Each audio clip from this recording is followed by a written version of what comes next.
working to connect a region of over 600 million bridges between our lands.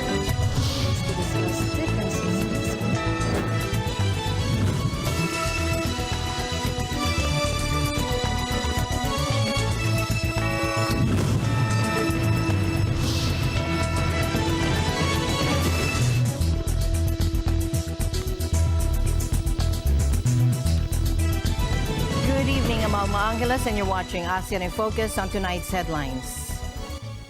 Good news for Filipinos. Inflation continues to shrink. Prices are rising much slower, bringing Filipinos some relief after 4 months of decline. This positive trend means you can expect more stable prices for everyday needs.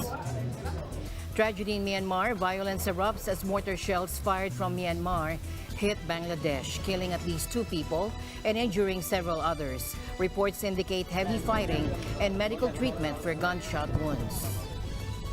California faces a devastating storm. Mudslides and floods from a powerful storm have taken at least 3 lives and caused widespread damage in California.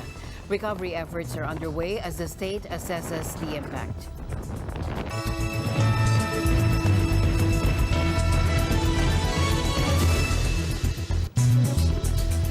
Good news for Filipinos. Inflation has now continued to slow down for the 4th month in a row, hitting a 2-year low in January. And that's right, prices are rising at a much slower pace, bringing some relief to our wallets. The latest inflation rate of 2.8% is well within the government's target range of 2 to 4%. Now, this means you can expect more stable prices for everyday goods like food, transportation, and utilities. So what's driving this positive trend? A big reason is the slower increase in food prices, especially vegetables and fruits. And thanks to a good harvest and improved supply chains, these items are becoming more affordable. Additionally, core inflation, which excludes volatile food and energy items, has also eased significantly. And this is good news for everyone. Lower inflation means Filipinos have more money left over to spend on other things, boosting the economy and improving our quality of life. It also helps businesses plan better and invest more, creating more jobs and opportunities. In other news tonight, at least 2 people in Bangladesh were killed when mortar shells were fired from Myanmar during clashes that landed across the border. Residents reported heavy fighting and medics treated several gunshot wounds. Fighting near the 270-kilometer border has been ongoing since November, when rebel Arakan Army or AA fighters ended a ceasefire. Bangladeshi villagers fear for their safety, with aid agency Doctors Without Borders, who treated 17 wounded people on Sundays. Now 2 were in the critical condition and 5 were seriously injured. A Bangladeshi woman and ethnic Rohingya man were killed in the afternoon. The United Nations Security Council is holding a closed-door meeting in Myanmar because of its deteriorating situation. 9 countries, including 3 permanent council members, expressed concern about the dire situation and ongoing violence. Bangladeshi villagers living near the borders were terrified. Many sent their children away to escape conflicts. The Bangladesh Home Minister said that Myanmar border police officers crossed the border to protect themselves from AA fighters. At least 95 officers sought shelter at Bangladeshi border posts. Myanmar's rebel 3 Brotherhood Alliance, including the AA, reported clashes with border guard forces near Bangladesh. They claimed that nearly 60 Myanmar security force members crossed the border with weapons. And this comes after a joint offensive by the AA and other fighters in October, seizing trade hubs on the Chinese border. A ceasefire was announced last month, but it excluded areas near Bangladesh and Indian borders. Bangladesh hosts approximately 1 million Rohingya refugees who fled Myanmar in 2017. A Thai court sentenced prominent politician Pita Limjaroenrat and 7 others to 2-year suspended jail terms for their involvement in the 2019 protest. The move is the latest legal hurdle faced by Pita, a popular figure known for his progressive views. Pita Limjaroenrat leads the Move Forward Party, which gained the most seats in the 2023 election but was ultimately excluded from forming a government. In 2019, Pita participated in a peaceful protest calling for political reform and criticizing then Prime Minister Prayut Chan-o-cha. Now, this case specifically focused on a 40-minute protest held near a royal palace. The court found the protest organizers violated laws regarding permits, public space use, and proximity to the palace. Initially handed 4-month jail terms, the sentences were suspended and replaced with fines. Pita and his team plan to further analyze the ruling and consider their options. Pita has faced several legal challenges, including suspension from Parliament and disqualification from the Prime Minister position due to his media company shares. He advocates for reforming Thailand's strict royal defamation laws, a sensitive topic in the country. Australian Prime Minister Anthony Albanese expressed outrage over the suspended death sentence handed to Chinese-Australian writer Yang Jun by a Chinese court. Today, the Beijing No. 2 Intermediate People's Court announced the sentencing for the first instance of the case. Australian defendant Yang Jun, who was accused of espionage, he is found guilty of espionage and sentenced him to death with 2 years prohibition and ordered that all his personal properties to be confiscated. The People's Court heard the trial in strict accordance with the law and ensured his procedural rights, and the court also respected and ensured the consular rights of the Australian side and allowed the Australian side to sit in on the sentencing. The sentence, seen as a setback in improving relations, has sparked strong condemnation from Australia.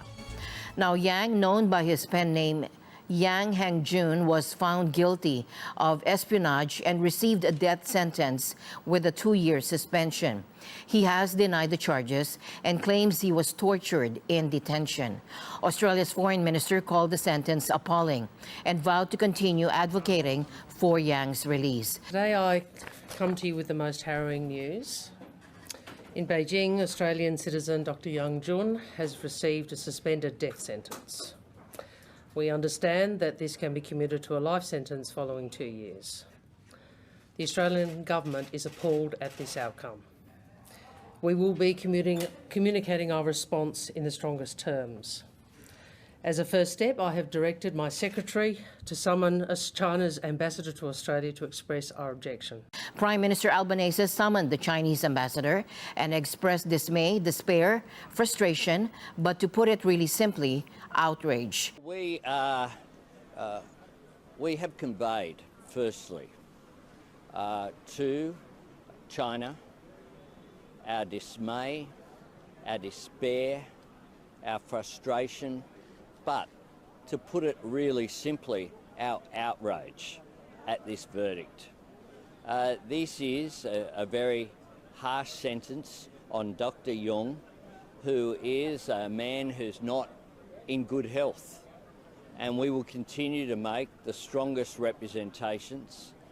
We of course called in the ambassador yesterday, but we will make representations at all levels. He emphasized Australia's commitment to cooperation where possible, but said they must disagree with this harsh action by China. We have said very clearly that we'll cooperate with China where we can, but we'll disagree where we must. We must disagree with this harsh action by China. We have done so, we will continue to do so. It remains unclear if the invitation to China's premier for a visit will be withdrawn. Yang's case has been a source of tension between Australia and China for several years. The sentence comes as relations were showing signs of improvement after a long period of strain. California is reeling from a powerful storm that unleashed devastating mudslides and floods, leaving at least 3 people dead and causing widespread damage. The storm, dubbed the largest of the season by the National Weather Service, dumped months' worth of rain in a single day, with some areas receiving over 10 inches. Mountainsides collapsed in the Hollywood Hills, burying cars and damaging homes. One house in Beverly Glen was completely swept away by a mudslide, a stark reminder of the storm's destructive power. The storm is far from over, though. Forecasters are warning of life-threatening flash flooding as more rain is expected in the coming days. Governor Gavin Newsom has declared a state of emergency for a large part of Southern California. Travel is treacherous with highways jammed and city streets flooded. Flights have been canceled and delayed at major airports. The storm is also causing power outages, leaving hundreds of thousands of Californians without electricity. The Emergency Operations Center continues to operate at a level 2. Now, between you think about this, is 6 to 11 inches of rain have fallen across this region. An atmospheric river system will continue to bring periods of rain with a chance of thunderstorms through Tuesday. This additional rain can cause further flash flooding and mudslides in hillside areas. The best reminder we can share right now is the storm is not over. We need to stay safe and informed. Even as we look ahead, the impacts of this storm are not fully known. We need everyone to remain on high alert. We are under a proclaimed emergency in LA County, so we can expedite all resources across our emergency operations and recovery. My name is Ariel Cohen, and I'm the meteorologist in charge of the National Weather Service in Los Angeles. On behalf of the National Weather Service, our hearts go out to everyone who has been adversely affected by a historic storm. We're talking about one of the wettest storm systems to impact the greater Los Angeles area since the history of records of weather have been made going back to the 1870s, one of the top 3. This is a testament to the sheer power of atmospheric rivers that have impacted the area. As we go forward, we have light to moderate rain continuing to intermittently affect the Los Angeles area over the next several hours. While it's certainly tapered off in intensity compared to what happened last night, the ground is extremely saturated, supersaturated. It's not able to hold any additional water before sliding.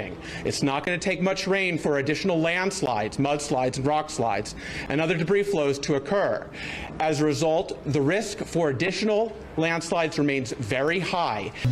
Nearly 6 months after the devastating wildfire in Lahaina, the Maui Police Department is taking steps to strengthen its response to future emergencies. And this includes getting better equipment, improving communication, and better supporting officers during disasters. And here is what they are doing now.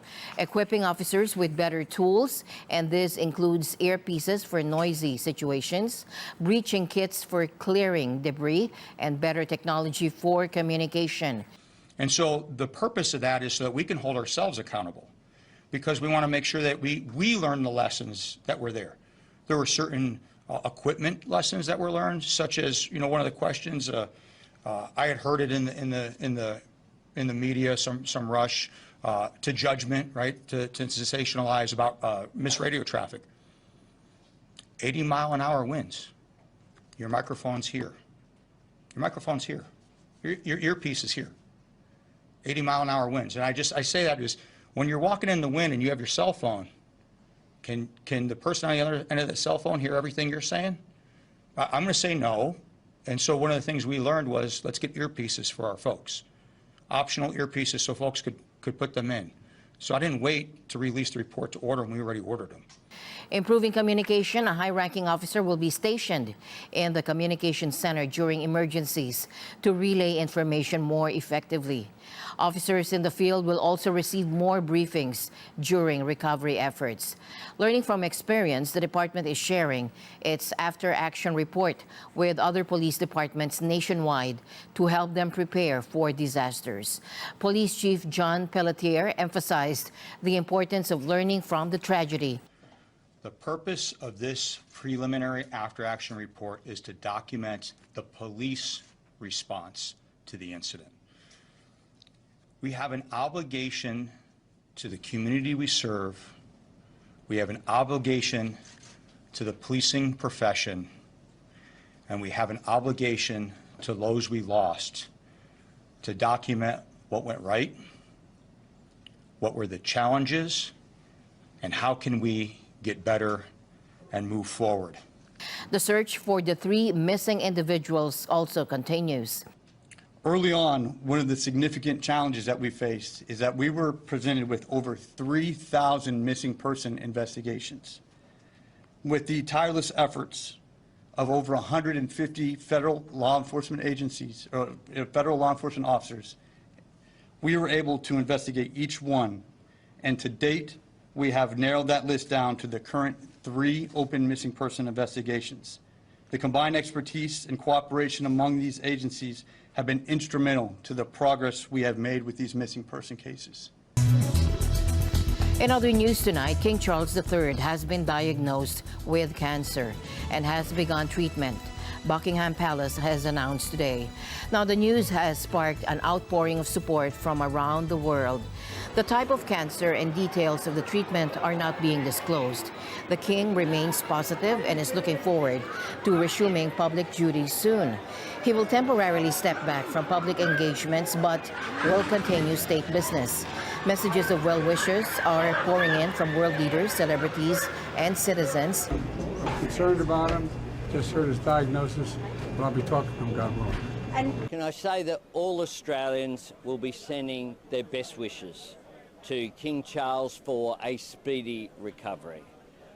This is difficult news, and we hope for King Charles, for His Majesty, and for all of their family, all of the very best. We want to see His Majesty return to full duties as soon as possible. And it's never nice to hear anyone's been diagnosed with cancer. I kind of feel bad for him. He waited all these years. Just found out, so it's quite devastating actually. Yeah, I didn't know about that. It's sad to hear. It's sad to hear. I hope he's bless him. I feel quite sad about it. I think it's interesting with all the news about him that it's not to do with kind of the prostate thing, and they've said it's kind of a different cancer. But hopefully they've caught it early and it will be a positive outcome for him. Now, the diagnosis came during a recent hospital procedure for a benign prostate condition. Prince Harry, Charles' estranged son, plans to visit him in the UK soon. Harry, the younger of Charles' 2 sons, with the late Princess Diana, who now lives in California with his wife Meghan, plans to travel to see the King in the UK over the coming days, according to a source close to the prince. The King's wife, Queen Camilla, is expected to be a strong source of support. Royal expert Joe Little expects the family to maintain a business-as-usual approach. Now, this news extends the shortage of public appearances by senior royals due to prior health issues. Prince William is expected to resume his duties this week. Leaders like President Macron and Prime Minister Sunak and President Biden have sent well wishes. Messages of support are also coming from citizens around the world, and this news comes as a surprise as the King appeared in good spirits just last week. Buckingham Palace has emphasized that he will continue to fulfill his official duties as much as possible. And good news for Filipino seniors. The National Commission of Senior Citizens, or NCSC, is proposing a major change to how they claim discounts, replacing those paper booklets with a digital system. So why the change? Forgotten booklets. Many seniors forget to bring their booklets when shopping, missing out on discounts. Gusto man nating tanggalin, at actually, personally, gustong-gusto ko because halos wala na, hindi nagsiserve ng purpose ang booklet. At saka minsan hindi na-enjoy ni senior citizen dahil naiiwanan sa bahay ang booklet at hindi na present. And sometimes it's so unwieldy. Now, it's a paperless future. The government aims to digitize transactions, and this fits the plan. And this will be environmentally friendly. Less paper means cutting fewer trees. Of course, ang booklet din ay kailangan ng ilang pahinang papel. And if there are 12 million senior citizens, can you imagine how many trees will be cut Kasi ang papel galing sa kahoy eh. I was looking at a centralized database na kung saan may data sharing yung lahat ng mga nagpo-provide, mga merchants. At saka, ang gobyerno should be able to provide parang storage na kung saan malaman ng lahat na users kung kulang ba o sobra yung biniling gamot. Kasi dapat tama lang based on the reseta and based on the consumption of the senior citizens. Kaya I hope that we will also be able to develop fast ang database. A central database would track senior citizen purchases for discounts on medicine, basic needs, and more. Yung pagbilang ng mga transactions ay malaman ka agad, hindi lamang ng senior citizen, pati yung mga nabilhan ng senior citizen. Get ready for an experience that will blow your mind and Instagram feed. The famous digital art collective Team Lab has opened a brand new permanent exhibition in Tokyo's tallest skyscraper, the Azabuda Hills building. Imagine stepping into a world of swirling spotlights that transform you into a dancing star. Mirrors filled with ethereal orbs that seem to float around you.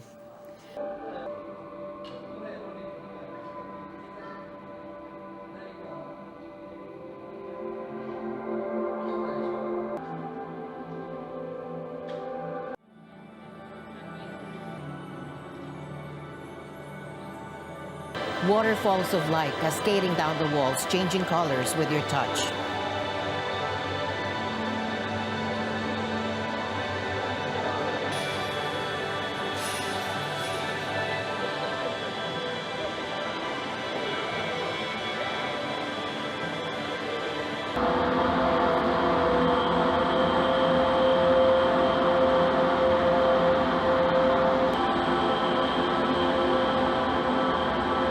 Birds leaving colorful trails as they fly through the air, responding to your movements. This immersive wonderland features over 50 artworks that blend technology, nature, and art in a truly unique way. Wander through the labyrinth space where each room reveals a new surprise. More than just pretty lights, Team Lab's goal is to connect with people on a deeper level. Their art aims to make you think about life, the world, and your own place in it.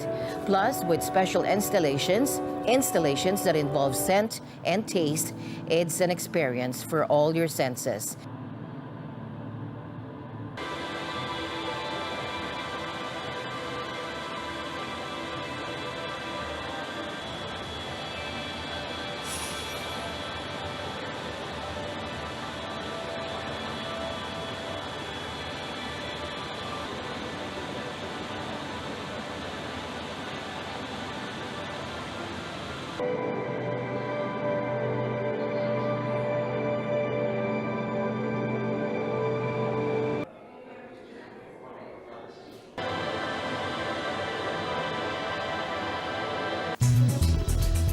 As my usual habit, I'd like to end the day on a positive note. Let's encourage and build each other up so that no one is left behind. And that's it for tonight's broadcast. I'm Alma Angeles. Stay in the news because we live in extraordinary times. Good night.